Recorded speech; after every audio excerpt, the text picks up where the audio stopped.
Umezungumzia swala jingine la kukamatwa kwa watu na namna ya ukamataji. Ili mimi nimekwisha mwelekeza IGP nikamwambia, bwana, katika kipindi hiki kwa kweli mimi nisingependa ukamataji wa tofauti. Ukamataji ninaoupenda mimi ni ule wa kwa mujibu wa sheria. Askari amevaa sare, askari anakwenda ripoti kwa mjumbe kwamba kuna mtu mimi na jeshi la polisi tunamhitaji, tunataka kwenda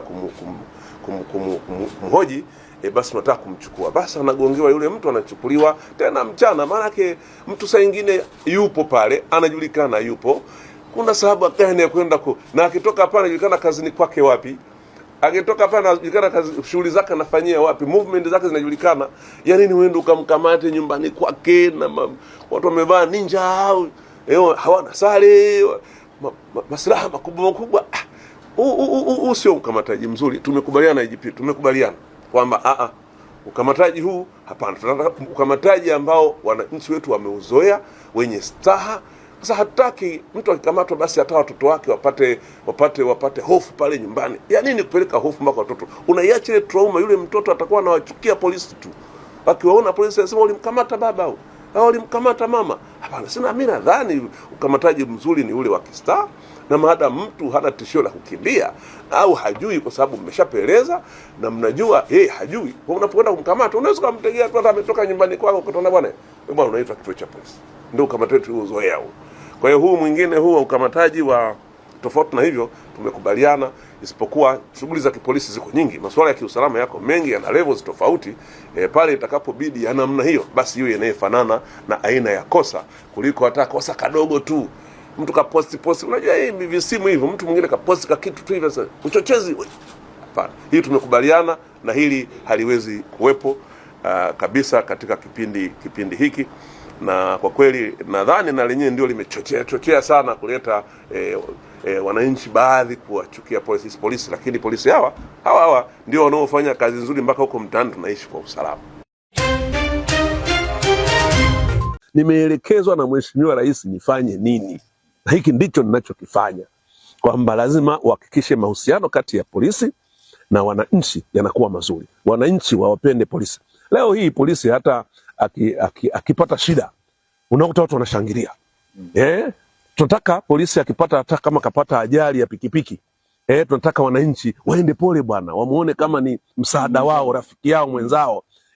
Mkakati wetu sasa kwa kweli ni kuendelea. Mimi nimesema lazima tufanye transformation, lazima tufanye mabadiliko makubwa.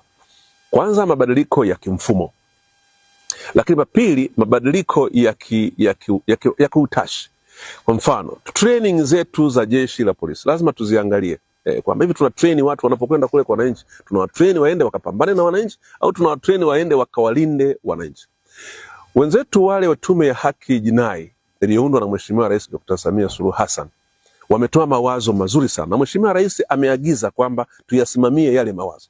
Na mimi ninaendelea kuchukua kutoka kule, tuendelee tujaribu kufanya. Nitakaporudi kutoka kwenye mwaka mpya, nitataka tukae kwa ujumla, tuangalie mfumo ile haki jinai na mawazo yale ya tume, yepi tunaweza tukaincorporate. Kwa mfano, wanasema haki jinai, wale wazee wameandika andiko zuri sana. Wanasema ni vema sasa tusiwe na police force, wanasema tuwe na police service.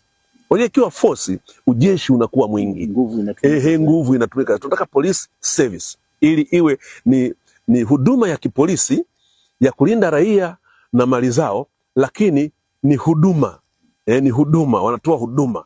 Sasa force itakuja pale ambapo kwa mujibu wa sheria itakuwa inatakiwa kutumika. Kimsingi na yenyewe inaweza kusaidia ili tujue pamoja na training. Tukilizungumza tu hilo kama ni service, tutaangalia training, tutaangalia mambo mengi sana katika hilo.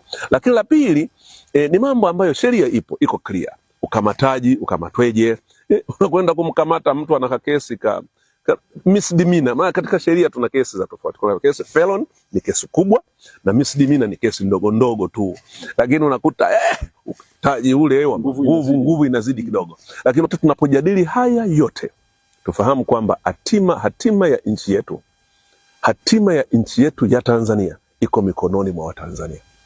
Uwe una rafiki yako wa nje ya Tanzania, uwe unampenda vipi, awe amekusaidia vipi, lakini ujue huku ndiko kuliko na babu zako, kuliko na mama zako, kuliko na bibi zako, kuliko na shangazi zako, kuliko na vijukuu vyako, kuliko na watoto wako, kuliko na ndugu zako, na kuliko na kizazi chako. Unapoijadili hiyo, ubakize hakiba ya kwamba iko siku nitahitaji utulivu Tanzania. Endapo amani ikitoweka tukawa kama nchi za wenzetu tu, je,